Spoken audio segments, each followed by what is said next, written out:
Bonnie Parker and Clyde Barrow were notorious bank robbers/criminals during the early 1930s. Bonnie and Clyde met in Texas in January 1930. During this time, Clyde was 21 and Bonnie was 19. Bonnie was married, but her husband was arrested for murder, and Clyde was unmarried. Soon after they met, Clyde was arrested for burglary and sent to jail. Alright, give me the money. You put it in the top hat, now you put the money in the top hat. I want more than that. Oh no, oh dear, oh no. It's a good thing I got back up.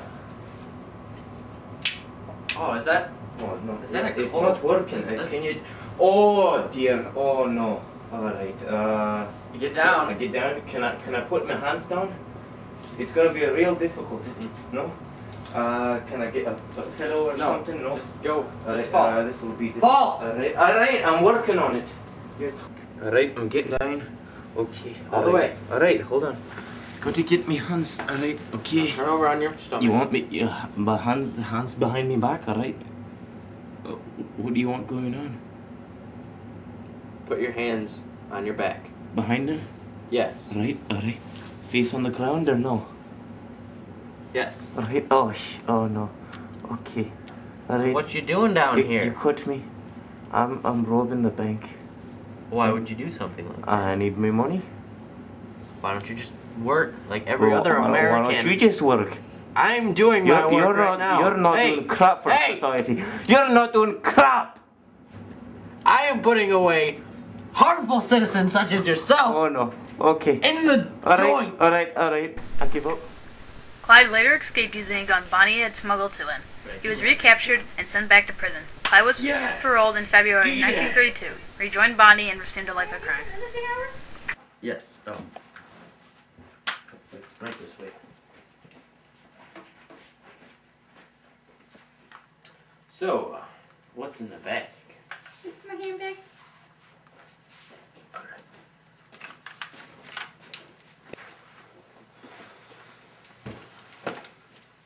How are you? I'm good. Hey, look over there. Someone escaping. Oh. They're right there. Gotcha. Okay. I give. Okay, I'm sorry. I thought I felt something. It was nothing. It's alright. Alright, now back to your Go.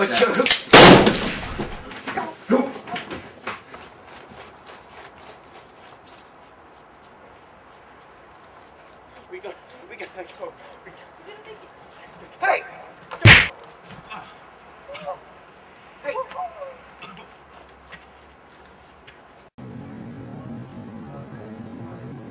On August 5th, 1932, as Bonnie went to go visit her mother, Clyde and two other associates were drinking alcohol at a dance in Stringtown, Oklahoma, illegal under Prohibition.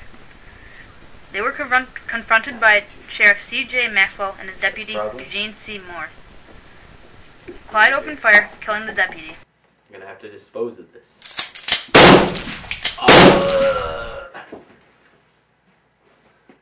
With many suspicious accounts around Joplin, Missouri, local lawmen assembled a two-car force to confront the suspected bootleggers living in the rented apartment over a garage.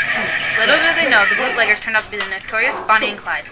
They were caught by surprise. Clyde, noted for remaining cool under fire, was gaining far more experience in gun battles than most lawmen. He and W.D. Jones quickly killed one lawman and fatally wounded the other. Survivors later said that the side had only fired 14 rounds in the fight. Throughout 1932 and 1934, the Barrow gang kidnapped lawmen and robbery victims, usually releasing them far away from home, sometimes with money to help them get back.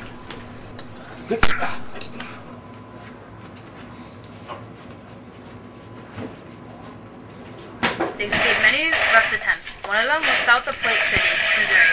After the car went off a bridge and Bonnie suffered third-degree burns, they checked into the Wright-Town Tourist Court.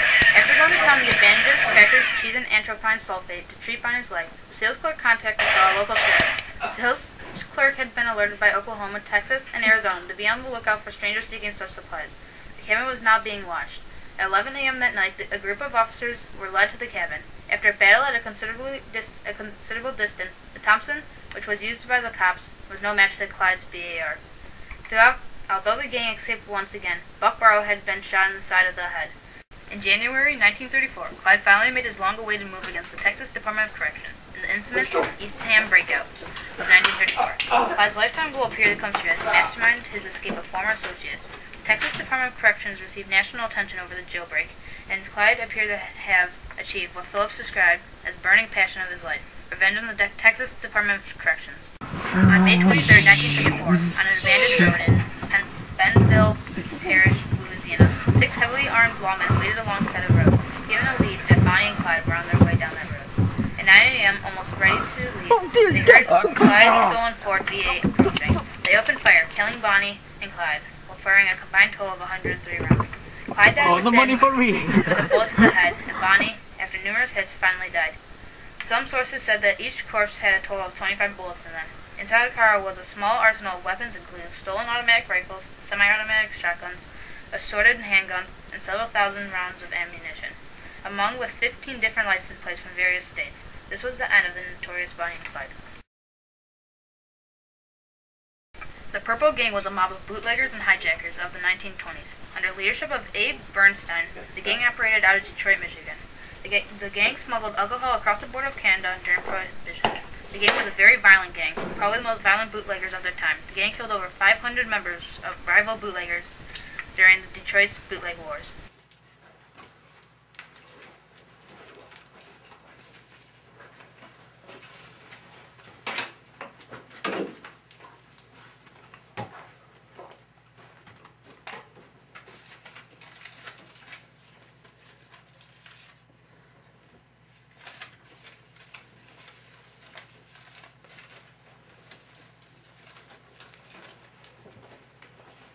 Purple Gang consisted of young Detroit immigrants who engaged in theft and armed robbery along Detroit's notorious Hastings Street.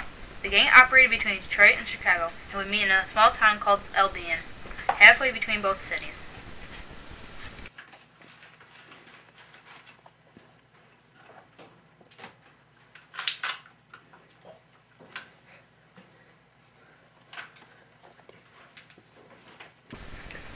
The gang supposedly received their name during a conversation between 2 Detroit market owners, each of them gang victims. One owner made the comment, "They're rotten, purple like the color of bad meat."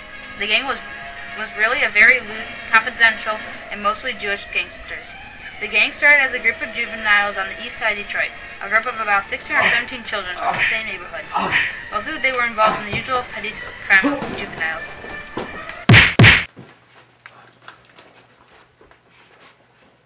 Due to their murderous reputation, Al Capone supposedly borrowed Purple Gang members George Lewis and brother Phil and Harry Keywell.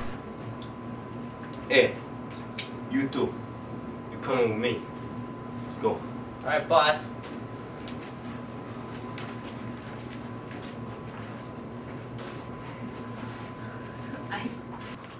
They were used for the 1929 St. Valentine's Day Massacre.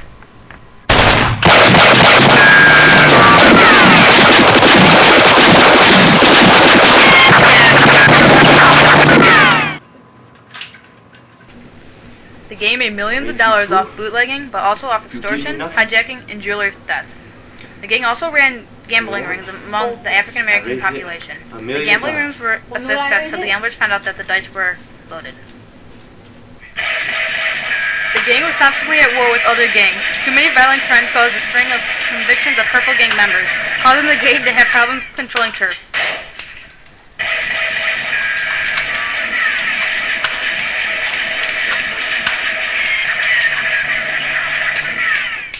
I'm your boss, man. You don't. The gang was in control of Detroit for 5 years. Jealousy, egos, and inter-gang fights would eventually cause the Purple Gang to fall apart. Crap about a gang.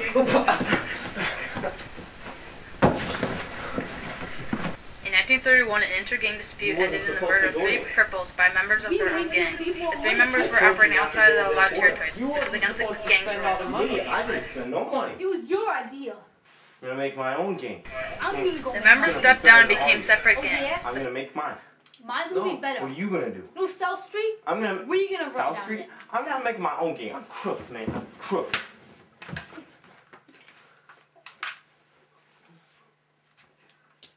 I'm gonna get my gang. We're gonna take you down. The Purple Gang was considered suspects in the case of the kidnapping of Charles Lindbergh Jr., son of the famous aviator Charles Lindbergh.